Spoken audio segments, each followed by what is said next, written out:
A Mother's Promise. Subscribe to the channel so you don't miss a second. Have you liked this video? You won't want to miss a single detail of this incredible transformation. He told her, "I don't want a pregnant girlfriend."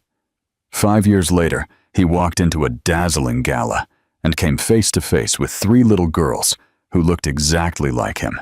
It was a late evening in London, and the city, seen through the massive windows of Apex Innovations Corp.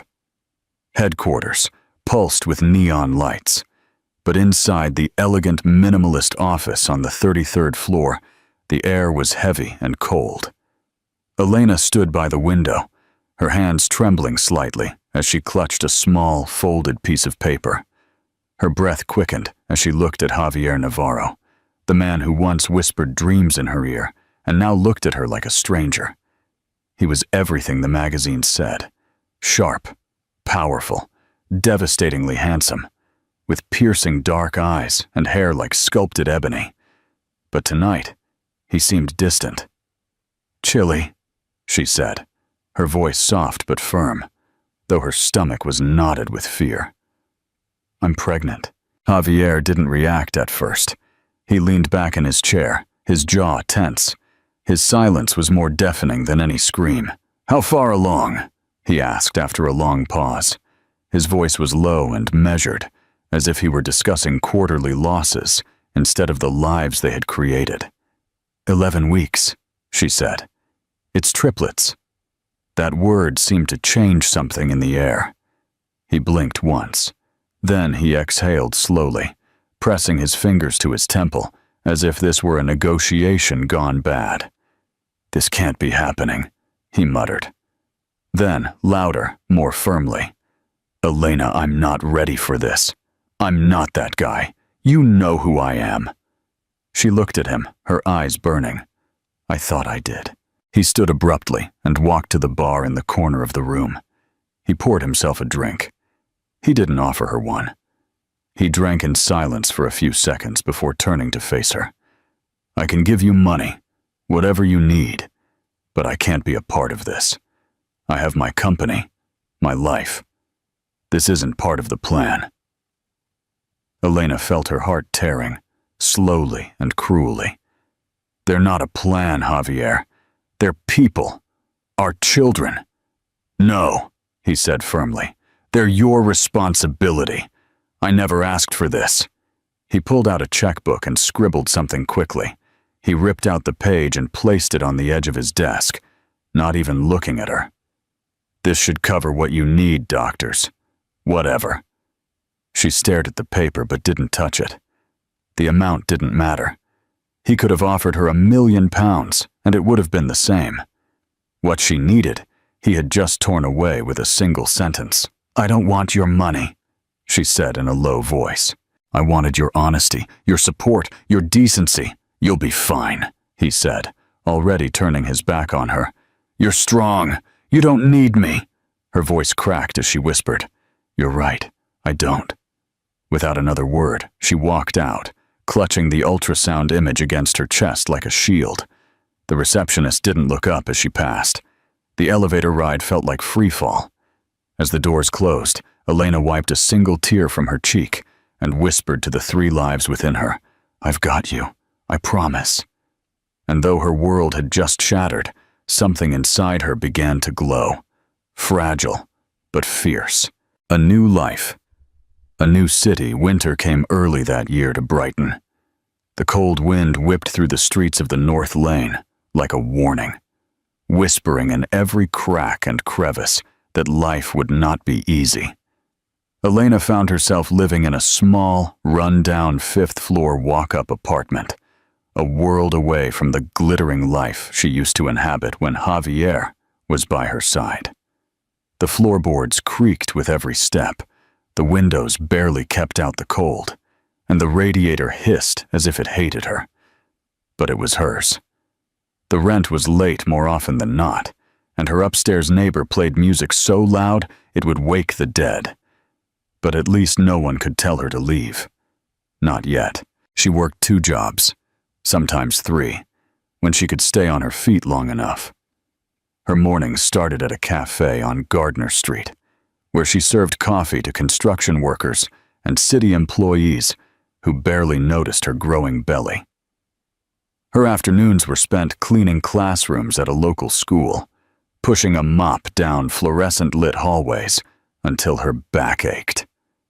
Weekends, she took odd jobs, folding laundry for elderly ladies, organizing closets, even sewing curtains for neighbors when they learned she had a knack for it.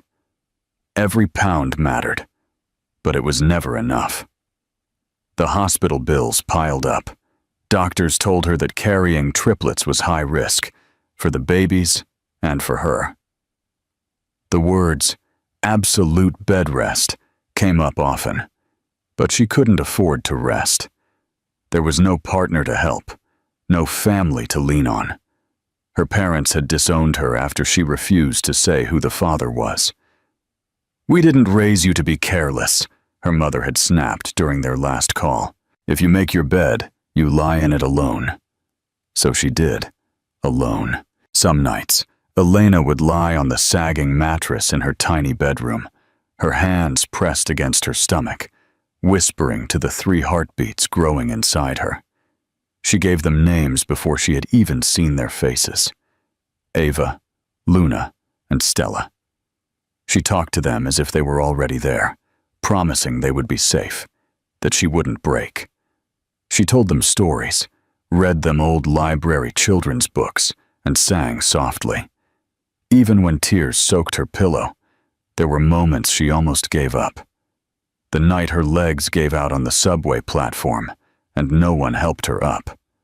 The time she fainted in the cafe's bathroom from exhaustion and had to pull herself up using the sink. The winter she had her heat turned off for 3 days and huddled under 4 layers of blankets, praying her body would keep the babies warm. But each time she hit that wall, something invisible propelled her forward, a flutter in her belly, a small kick, a reminder that she wasn't alone. Her doctor warned her during the 7th month, "You need to slow down. One bad fall, and all 3 of them could be in danger." Elena nodded, but went back to work the next day anyway. Giving up wasn't an option.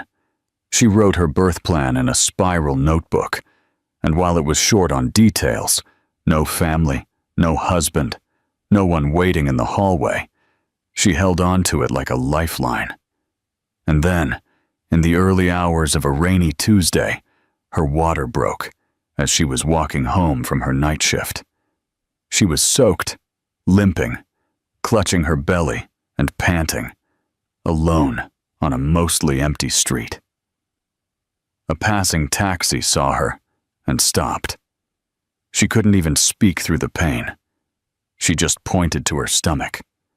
The driver rushed her to the emergency room, yelling at the nurses as they wheeled her away. The next few hours were a blur of lights, pain, and panic. But at 5:46 a.m., after an exhausting emergency C-section, the room went quiet. Then it filled with 3 high, overlapping cries. Ava was first, then Luna, then Stella. They were tiny, impossibly small, each wrapped in a pink blanket, their eyes closed, but their faces peaceful. "Triplets," a nurse whispered, "and they're strong." Elena lay still, tears streaming down her cheeks, weak, stitched up, and bloated, every part of her body aching. But in that moment, she had never felt more alive. The hospital let her hold them, just for a minute each before they were taken to the nursery. But it was enough. She had seen their faces, 3 little girls with blue eyes like frozen lakes and soft blonde tufts of hair. They looked like Javier, painfully, unmistakably, like him. But they were hers. They were her reason. She spent the next weeks recovering. She could barely walk, but she was determined to feed and visit the babies every 3 hours. She learned to hold 2 at a time while bottle feeding the 3rd. She learned to interpret their cries, their breathing, their sleep patterns. She smiled through her exhaustion and kissed each forehead, whispering promises she would die to keep. Elena had no savings, and the hospital bills were crushing. But she refused to ask for help. Each day, she grew stronger. Each hour, the girls gained weight. And a month later, all three were discharged, together. She pushed their stroller down the street with trembling arms and a defiant heart. No father, no family, no safety net. But she had them. She had 3 reasons to fight, and a fire inside her that no one could extinguish. As she turned the corner onto her street, the sun broke through the clouds for the first time in weeks. Elena smiled at the sky. It wasn't victory yet, but it was the beginning. Building an empire of love. The first year was about survival. Elena barely remembered the passing seasons, only the rhythm of feedings, diapers, and sleepless nights. Every day bled into the next, measured not by hours, but by cries and coos, by bottles and lullabies, by the weight of 3 tiny bodies depending entirely on her. Her apartment was too small, too cold in the winter, too hot in the summer, and filled with the constant noise of life. Not the peaceful kind, but the beautiful chaos of childhood multiplied by 3. But even through the exhaustion, she found moments of quiet. When all 3 girls were asleep, their chests rising and falling in unison, Elena would sit on the floor, lean her back against the crib, and let herself breathe. Sometimes she would cry, not from sadness, but because the love she felt for them was too big for her chest. She quickly discovered that raising 3 daughters alone was not only emotionally overwhelming, but logistically a nightmare. Even going to the supermarket required planning, patience, and 3 of everything. Diapers, formula, clothes, socks that constantly disappeared in the wash. She learned to carry 2 babies in carriers, strapped to her chest and back, with 1 in the stroller. She learned to feed them simultaneously, to burp them in shifts, and to sleep in 10-minute intervals, like a soldier on guard. She had no one to lean on, no partner to pass the crying baby to at 3 a.m., no grandparent to call with casseroles. But she had something else, an unbreakable will. It was around their 2nd year that the world began to notice them. Strangers would stop her on the street to marvel at the girls, 3 little blonde, blue-eyed angels, who looked more like dolls than real children. They commanded attention everywhere they went, and not just because of their looks. Ava was the bold one, always leading with curiosity. Luna was the quiet observer, studying everyone with her big eyes. Stella was the heart, the first to hug, the first to cry when someone else did, the one whose laughter was like music. One day at the park, a woman approached Elena as the girls played near the sandbox. She introduced herself as a stylist for children's catalogs and asked if she would be open to letting the girls model for a small brand. At first, Elena refused. She didn't want them exposed to anything artificial. She didn't want them treated like little accessories. But after the rent went up again and she was almost out of money for formula, she called the woman back. The session was simple. Soft lighting, pastel backgrounds, tiny dresses. Elena watched intently the entire time, never letting the girls out of her sight. But they had fun. They posed as if it were a game, giggling and playing with the props. The brand loved the results and asked to hire them again. That one job turned into 2, then 5. The money helped, but Elena remained cautious. She maintained full control of their time and said no to anything that felt exploitative. She turned down offers that wanted to separate the girls or push them for long studio hours. They would have a normal life, even if their faces were starting to appear in catalogs and boutique children's clothing line ads. At the same time, Elena started to sew again. She had learned as a teenager from her grandmother, who used to make dresses on an old Singer sewing machine in their hometown in Cornwall. At first, she only made outfits for the girls, simple, beautiful things that fit them perfectly, because no store sold 3 identical dresses that also allowed each girl to feel unique. Other mothers in the neighborhood noticed and began asking her for commissions. Elena would sew at night after the girls went to bed, sometimes with Ava curled up at her feet, or Stella snoring softly on her shoulder. She sewed in silence, bathed in the soft lamplight, her hands steady even when her heart was not. One day, a local photographer asked if he could use Elena's dresses in a children's photo shoot. Elena agreed, and the photos unexpectedly went viral. Her email inbox was flooded with messages from people asking where they could buy the clothes. She didn't even have a brand name yet. She quickly made a simple website using a free builder and called the line 3 Little Lights, in honor of her daughters, the only light that had guided her through years of darkness. Orders started coming in faster than she could fulfill them. She bought fabric in bulk from a supplier in the city and converted half of the apartment into a sewing studio. The girls would play at her feet while she worked, and sometimes she would sew with one hand while feeding Stella with the other. It was chaos, but it was hers. By the time the girls turned 4, Elena had moved into a slightly bigger apartment, still in Brighton, but with more sunlight and a second bedroom. The boutique modeling continued, but on her terms. Her clothing line had steadily grown, with influencers and parenting blogs calling her the mother who turned struggle into style. She was even interviewed for a local news segment. When the reporter asked her how she did it all alone, Elena simply smiled and said, "I didn't do it alone. I had 3 little reasons to keep going." The girls thrived. They were inseparable, but distinct. Elena encouraged them to develop their own identities, different favorite colors, different bedtime stories, different dreams. Ava wanted to be a veterinarian. Luna loved books about space. Stella wanted to sing on a stage. Elena didn't know how she would afford those dreams, but she was determined to give them everything she could. Sometimes, in the quiet of the night, she still thought about Javier, not with bitterness, but with a kind of empty wonder.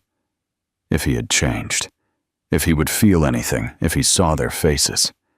She never sought him out, never tried to track him down or show him what he had abandoned. That part of her life was a closed door, or so she thought. What she didn't know was that life wasn't done surprising her, that everything she had built from the ashes was about to be put to the test. But for now, she sewed late into the night, 3 little girls sleeping down the hall, and she believed for the first time that she might finally be reaching someplace close to peace. The gala and the unexpected encounter. The invitation arrived in a thick ivory cardstock, the kind of paper that smelled like money. The golden letters glistened under the kitchen light as Elena read it for the 3rd time.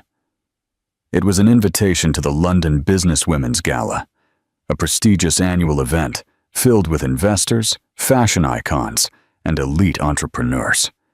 She had never been invited to anything like this before, not even close.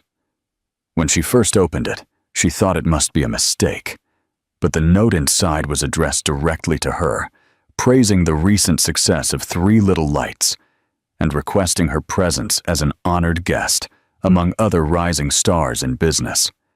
For a long time, she just stood there, holding it. Her heart beat with strange rhythms. She wasn't sure if she should go.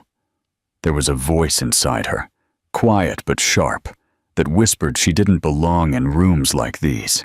That voice sounded a lot like the old Elena, the one who had stood alone outside the hospital 5 years ago with 3 newborns and nothing but a bus fare. But the girls had changed that. Her work had changed that. She was no longer just surviving. She was building something. She had employees, clients, a brand people recognized, and if she wanted to grow it further, she had to step into the very rooms she had once feared. So she said yes. The night of the gala arrived in a whirlwind of chaos. The girls were more excited than she was, twirling around her in the living room as she got dressed. She wore a midnight blue dress she had designed herself. Elegant, timeless, simple. Her hair was pulled back in soft waves, and for once, she allowed herself to look like she belonged. Ava gasped and said she looked like a queen. Luna asked if she was nervous. Stella insisted she bring one of her friendship bracelets. In case you miss me too much. She tied it onto Elena's wrist with a solemn ceremony. Elena left them with her trusted neighbor and got into the hired car, her heart pounding, as the city skyline came into view. The event was held at a venue with glass walls in London's financial district, with chandeliers like shooting stars and waiters offering champagne the moment guests walked in. She walked through the entrance like someone crossing into a different life, unsure if she was welcome, but determined not to back down. For a while, she mingled discreetly. People introduced themselves, asked polite questions, praised her clothing line, asked about her daughters. Then they would drift away to someone more powerful. She smiled through it all, grateful, but also wary. The room was full of people who had always lived above the clouds, and even though she wore a dress that belonged, she still felt the weight of the ground beneath her feet. She was standing near a marble bar, sipping sparkling water when she heard his voice. It came from across the room, unmistakable. Deeper now, perhaps more weathered, but still the same. Her breath caught in her throat. She turned slowly. There he was, Javier Navarro. He was talking to someone in a slick black suit, a drink in his hand, his hair still immaculately styled, his posture as confident and untroubled by consequence as she remembered. But time had etched some changes. There were lines around his eyes now, and something heavier in his expression. When he wasn't speaking, the moment he turned and saw her, the glass in his hand stopped, halfway to his lips. For a second, the world blurred. Then his eyes dropped, and she saw it.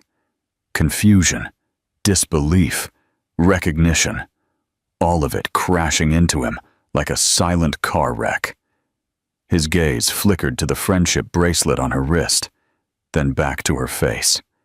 She held his stare with a quiet calm. She had imagined this moment more times than she could count, and now that it was real, she felt strangely in control. She was no longer the girl begging him to see her. She owed him nothing. Before he could approach her, a new sound cut through the air. Small footsteps. 3 little girls stood in the doorway, dressed in matching cream-colored dresses, with curly hair and bright blue eyes. Elena froze. She hadn't brought them. The neighbor had been invited to the family event being held upstairs, a section for businesswomen, who were also mothers. The girls had apparently gotten bored and insisted on coming to find their mom. Security must have let them in with their babysitter. Recognizing Elena's name on the guest list, Javier turned and saw them. The moment his eyes landed on the girls, something inside him snapped wide open. His jaw went slack. He took an unconscious step forward. The resemblance was undeniable. It hit him like a punch. Their eyes, the shape of their mouths, their hair, their expressions. 3 perfect mirrors of a face he saw every day in his own reflection. Ava noticed him first. She tugged on Elena's dress. "Mommy, who's that man staring at us?" Elena's throat tightened. She didn't answer right away. She knelt down and gently took her daughter's hands. Javier took another step, slower this time. He wasn't smiling. His face was pale, stunned, almost ghostly. He opened his mouth to speak. Then he closed it. His hands were trembling. For the first time in the 5 years since she had seen him, he looked lost. "Elena," he finally said. His voice was rough. She didn't respond. Not yet. All around them, the gala was still lively. Guests laughing, music swelling, crystal glasses clinking. But in that moment, the room shrank to the space between the man who had abandoned his daughters and the woman who had raised them without him. Javier looked at the girls, then back at her. His lips parted, but whatever he wanted to say, it got stuck in his throat. Elena stood tall, the soft weight of her daughters anchoring her, and for the first time in years, she didn't feel small in his presence. She felt powerful, not the kind that came from money or fame, but the kind born of pain, resilience, and love, multiplied by 3. And Javier, for all his success, looked like a man watching a miracle he hadn't earned. She turned to the girls and smiled. "Come on, my loves. Let's go meet the people who know what real work is." Then she walked past him without another look, her daughters by her side, leaving him behind in a silence much louder than anything she could have said. A second chance. The morning after the gala, Elena woke up with a strange heaviness in the air, the kind that clings to your skin like a fog. The girls were still asleep, their small bodies tangled in blankets, their faces peaceful and untouched by the storm brewing just outside their world. Elena sat in the kitchen with a cup of black coffee that had gone cold, looking at the bracelet around her wrist, the one Stella had tied on her before the event. She hadn't taken it off. She knew he would find her. She could feel it. It didn't take long. By noon, an email appeared in her inbox. No subject, no introduction, just a single question. "Are they mine?" She didn't reply. Not right away. She spent the rest of the day in her workshop, sewing in near total silence while her assistant handled the front. The girls played in the back with fabric scraps and buttons, oblivious to the history breathing down their necks. Elena couldn't concentrate. Her hands slipped. Her stitches were uneven. She kept thinking about his face at the gala. Not arrogant, not smug, not cold. Just shocked, as if someone had held up a mirror he didn't know existed. 2 days passed. Another message came. "I need to see you, please. Just talk," she replied this time. One line. "Tomorrow at 3 p.m., my studio. Alone." When he walked in, she was already waiting, sitting on a stool by a rack of spring dresses. She didn't stand up. He stood in the doorway for a few seconds. Then he walked slowly toward her, his hands in his coat pockets, as if he didn't know what to do with them. He looked different in the daylight, less polished, more human. He had bags under his eyes and hadn't shaved. She wondered for one brief, strange second if he had slept at all since that night. "They're yours," she said before he could speak. Her voice was flat, unemotional. "All 3 of them." Javier let out a shaky breath and sat across from her, his movements careful, as if he were afraid of shattering the air between them. "I had no idea," he said. "Not even a suspicion. If I had—" "Yes, you did," she cut in, her voice low. "I told you. I said I was pregnant. I told you I needed you." His face contorted. "I was a coward. I thought you were bluffing, that it would go away, that I could keep my life intact. You could have asked. One call, one message, in 5 years." He nodded slowly. Shame radiated from him like heat.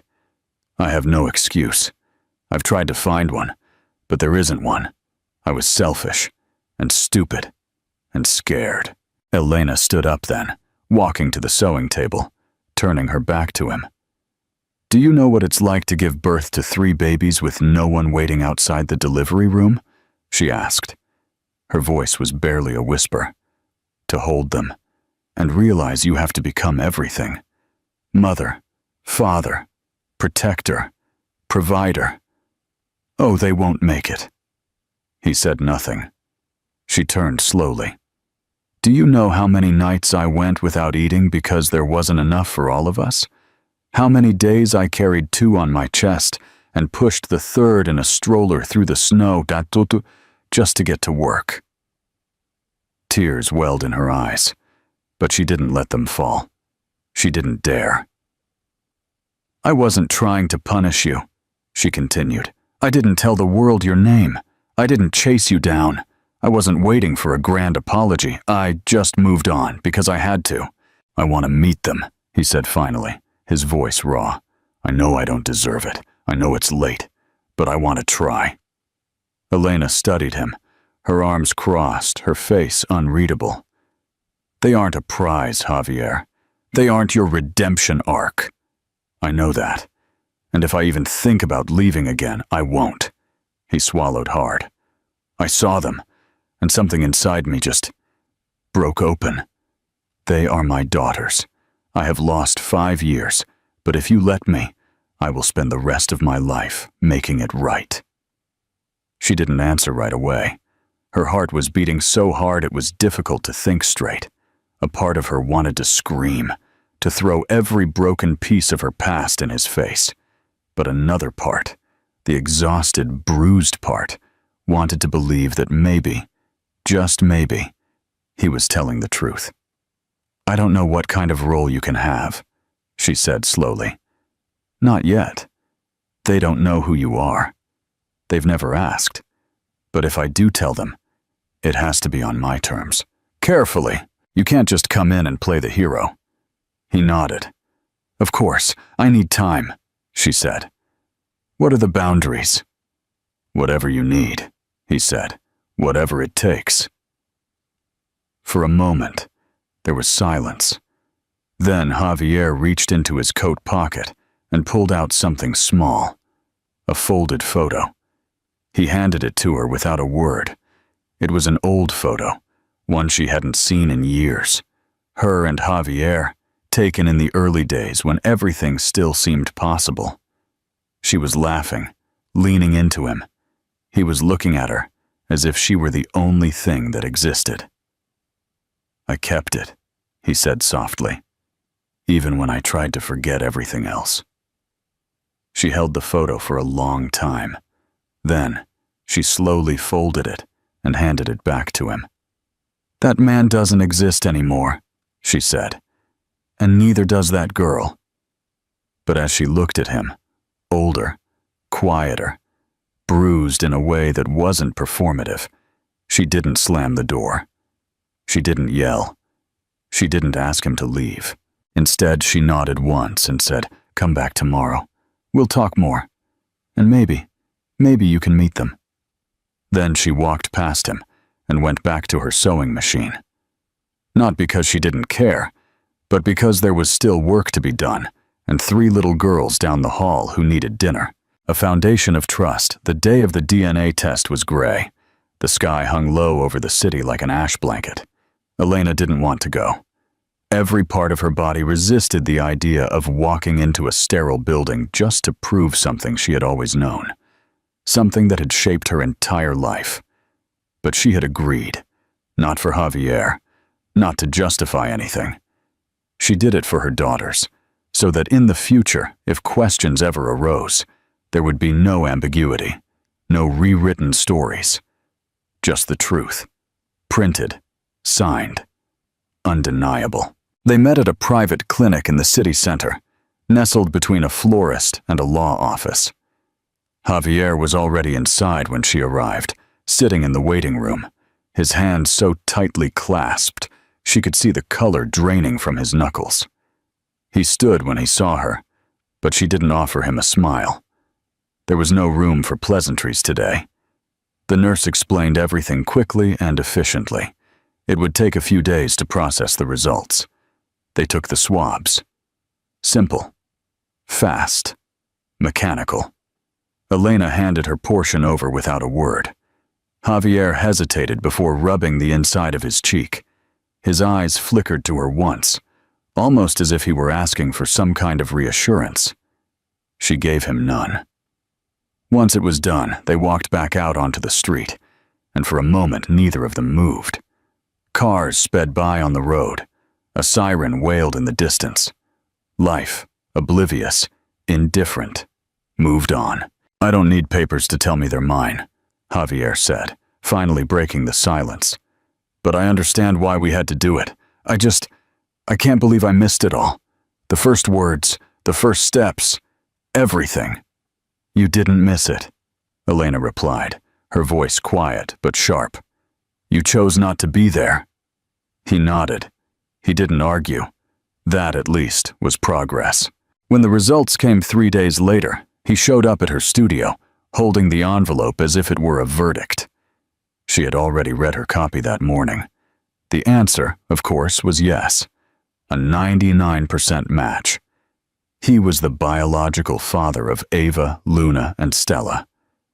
"I don't know why this hits me so hard," he said, his voice trembling as he sat down next to one of the mannequins she used for fittings. "I knew it, but seeing it on paper, I feel like I'm looking at a mirror I broke 5 years ago, and now I'm looking at the pieces." Elena sat across from him, needle in hand, mending a small sleeve. She didn't answer right away. She didn't need to. The silence between them was no longer cruel. It was something different now, heavier, more honest. "I want to meet them," Javier said again, properly. "I don't want to just be some stranger they once saw at a fancy party." "They don't know you exist," she said. "Have they asked about a father?" "Yes, but I never told them you left. I just told them they were made with love, and they have each other. They don't feel abandoned. That's because I never let them." She paused, her needle pulling cleanly through the fabric. "If you want to be in their lives, it's not about you. It's about them. And I need to know you're ready for that."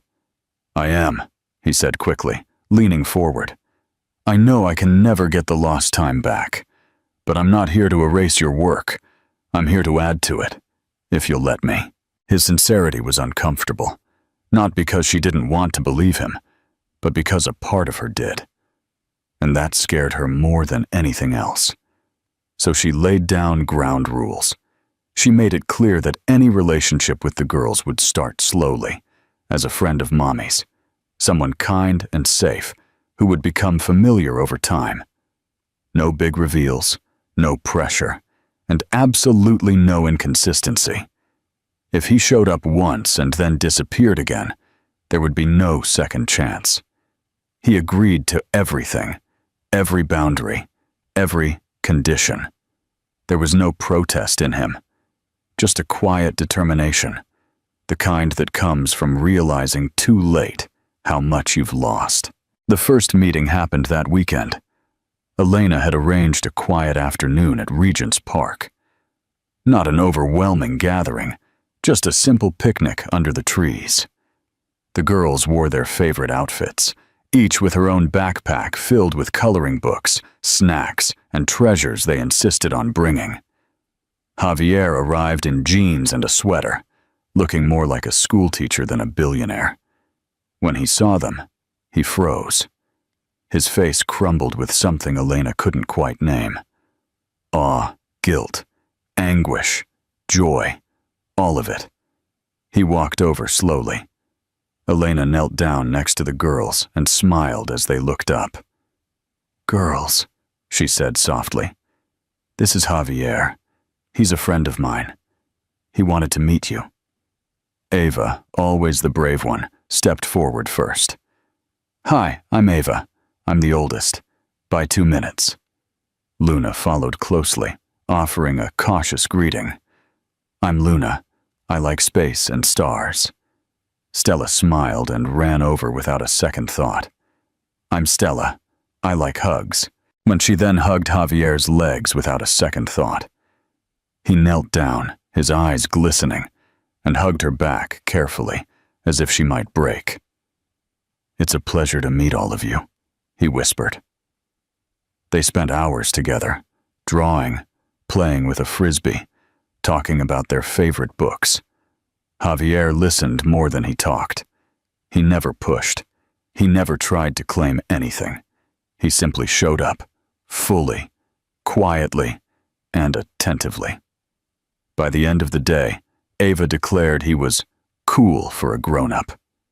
Luna let him help her with her glow-in-the-dark constellation puzzle, and Stella fell asleep with her head in his lap. Elena watched it all from a few feet away, her heart tangled up in 1,000 emotions. She didn't know what would come next. She didn't know if any of this would last. But something was shifting. Something real. And for the first time in a long time, she didn't feel like she was on the edge of a cliff.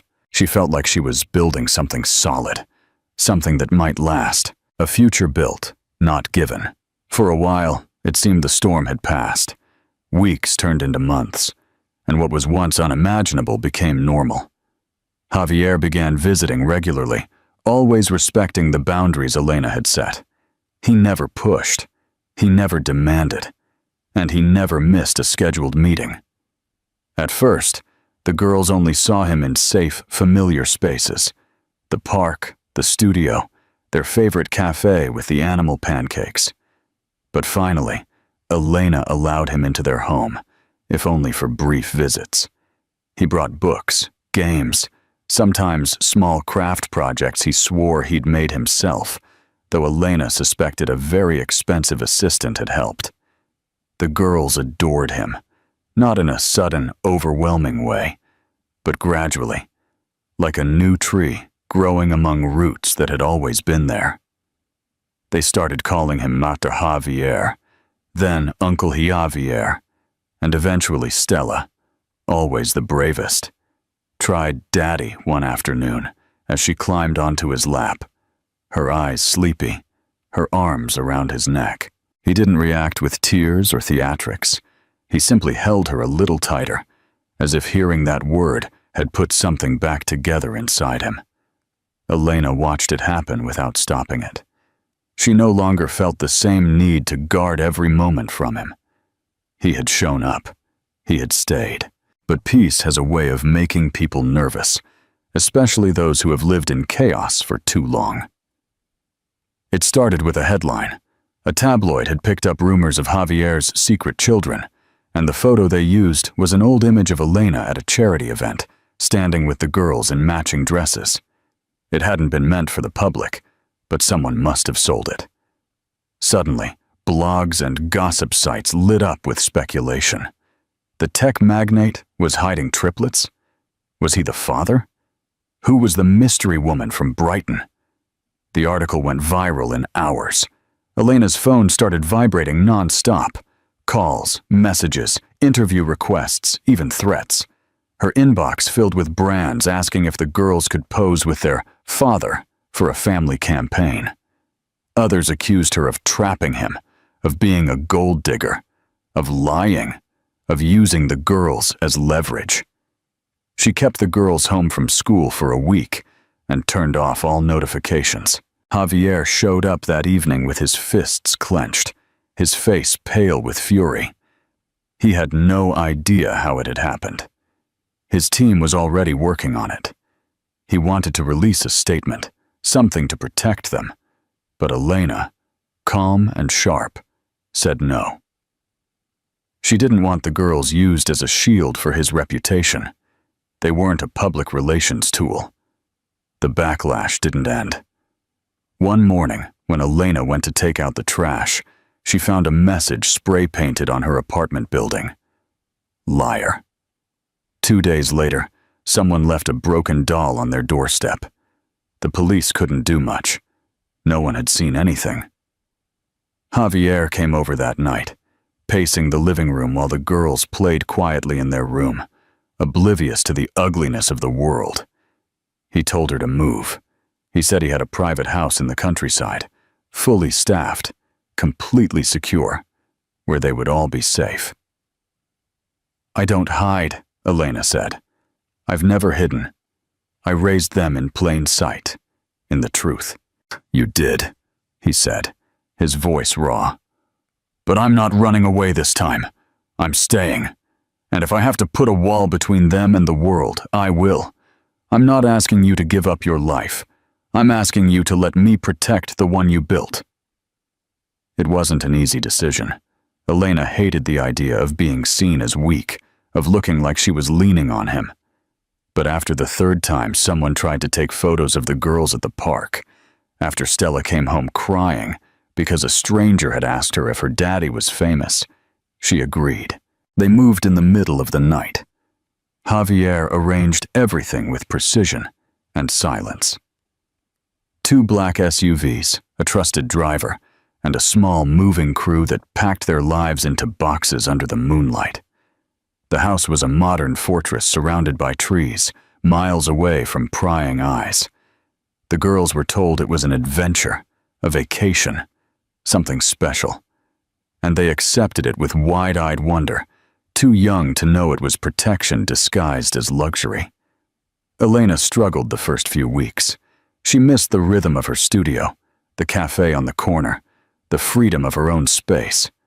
She hated the silence, but the girls adapted quickly, delighted with the garden, the indoor pool, and the room full of books with beanbags and star lamps. Javier gave them space. He didn't try to take over. He simply became a steady presence, reading bedtime stories, cooking clumsy pancakes on Sundays, driving them to the end of the lane for their homeschooling van, and gradually, without meaning to, Elena softened. There was one night in late October when a thunderstorm knocked out the power for a few minutes. The house went dark, and Stella began to cry. Javier scooped her up and carried her to the fireplace, lighting it by hand while whispering nonsensical stories about rain dragons and lightning cats. Elena stood in the shadows, watching the firelight flicker on his face, and she realized she no longer saw the man who had left her in an office 5 years ago.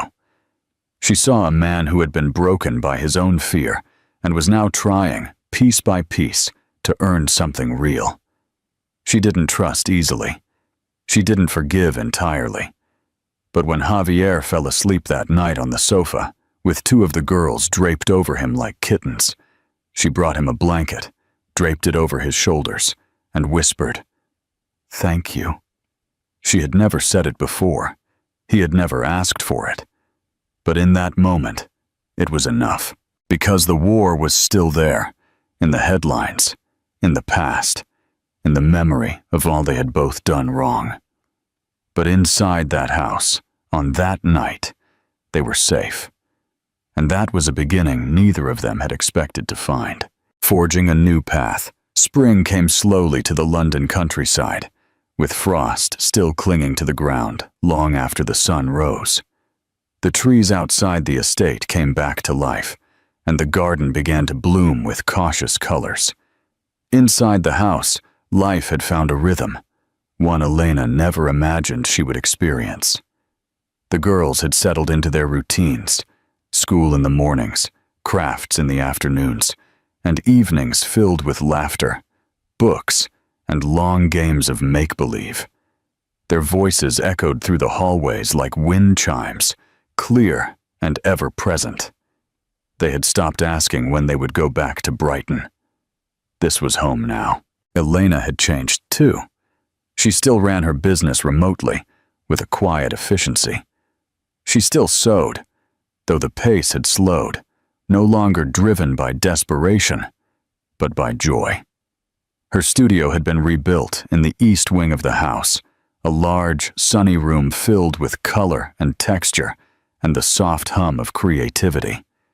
She took long walks in the mornings before the girls woke up, coffee in hand, allowing herself to breathe deeply without the old weight pressing on her chest. It wasn't perfect, but it was peace, and she had learned over the years to take peace where she could find it. Javier had not only kept his promises, he had exceeded them. He had become a presence in their lives, not through grand gestures, but through consistency. He helped with math homework, attended living room dance recitals, and memorized each girl's bedtime routine without being asked. He knew Ava hated raisins, that Luna needed the nightlight on even though she pretended she didn't, and that Stella couldn't fall asleep unless someone told her a story about the moon. He listened more than he talked. He showed up even on days when work consumed him. And slowly, the girls stopped seeing him as a visitor and started seeing him as a part of them. It had been almost a year since the night they left Brighton, when Javier asked Elena to marry him. It wasn't dramatic. No flash mob, no ring hidden in dessert. It happened one rainy Tuesday afternoon while they were folding laundry.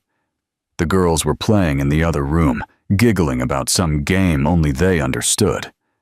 Javier was holding one of Stella's tiny, soft pink shirts when he looked at Elena and said, "I know this isn't how people usually ask, but I love you, I love them, and I want this, every day. I want to build a life with you, not just around them, but because of them. Will you marry me?" She stared at him, completely surprised.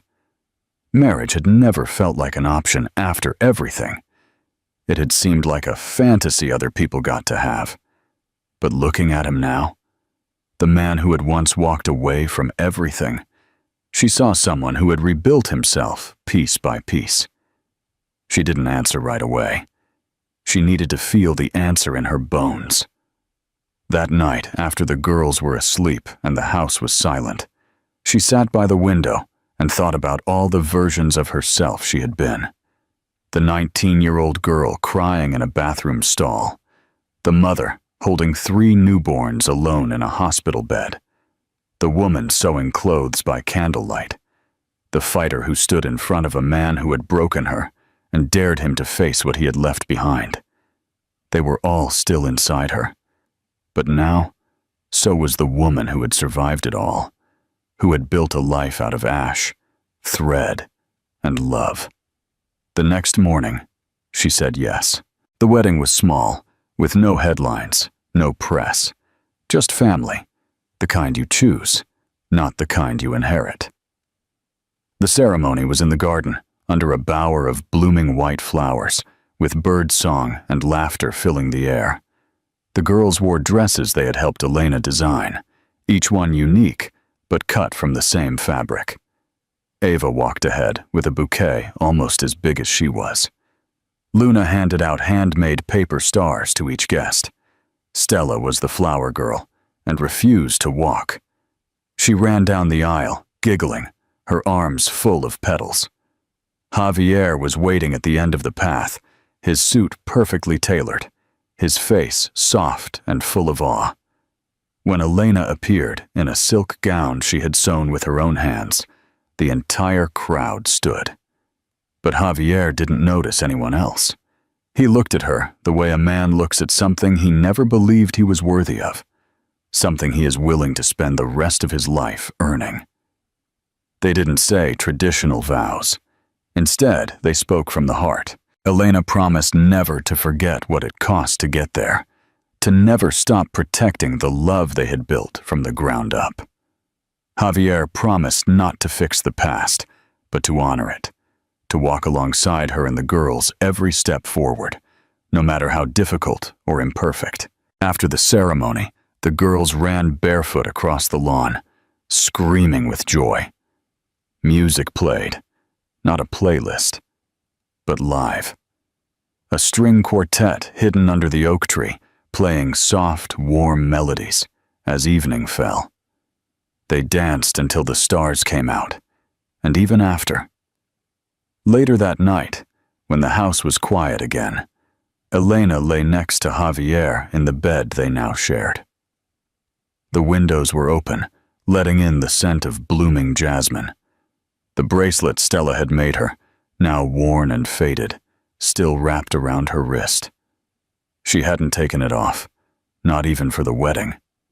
She whispered into the darkness, "Do you ever wonder how different it would have been if you had stayed back then?" He was silent for a long time before he replied, "Every day. But then I remember, if I hadn't left, I might not have become the man I needed to be to deserve this now." She turned to him, her voice firm. "You still have to earn it. Every single day." "I know," he said, and I will.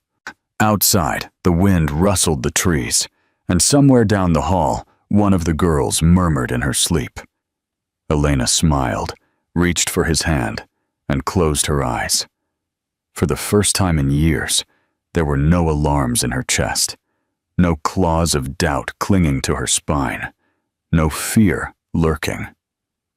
Just love, steady and whole, built from ashes and second chances. And this time, it would last. This story isn't just about romance or redemption. It's about earned healing.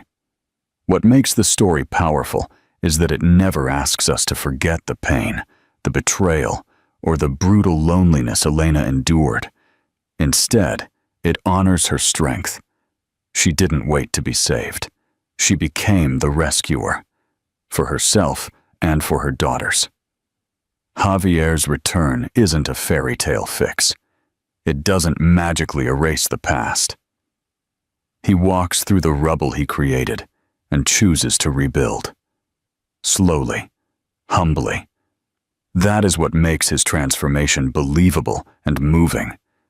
But the true heart of the story is the evolution of love. Not the fireworks of falling in love, but the deep, quiet kind that is forged in fire, in late-night feedings, in scraped knees, in hard-won trust. It reminds us that family isn't made by blood or by promises once spoken, but by what we do, over and over again. And in the end, the message is simple and beautiful. Second chances aren't given. They are built. What did you think of this powerful story of resilience and second chances? Let us know your opinion in the comments. We'd love to know what part impacted you the most. If this story moved your heart and inspired you, don't forget to like this video. And, of course, subscribe to our channel so you don't miss any of our upcoming stories. Your support helps us continue to share content that will make you reflect.